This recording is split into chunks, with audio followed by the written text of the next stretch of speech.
They gathered DNA from her body, a relatively new form of forensic science at the time.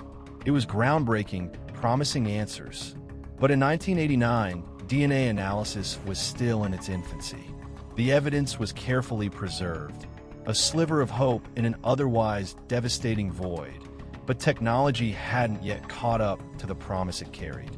Investigators suspected people in the area, those who lived nearby, men who might have crossed paths with Mandy that day. Yet, despite interviews and speculation, no solid suspect emerged. Time passed, tips dwindled, and the trail grew colder with each year that slipped away.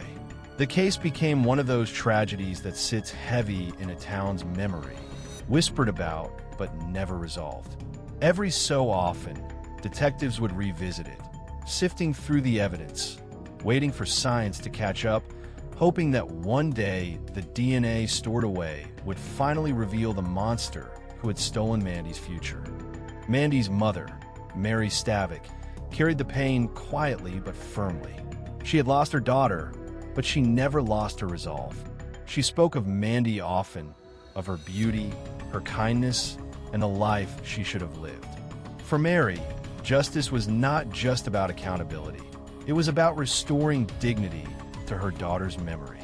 The years went on, and she held on to the hope that someday, someone would be brought to answer for what had been done. Meanwhile, life in the valley changed and continued. Children grew up, new families moved in, but Mandy's story lingered like a shadow. The DNA sat in evidence, waiting. And then, nearly 3 decades later, technology finally caught up. Advances in forensic science meant that the DNA sample from Mandy's case could now be compared against suspects with near-perfect precision. Detectives returned to the evidence like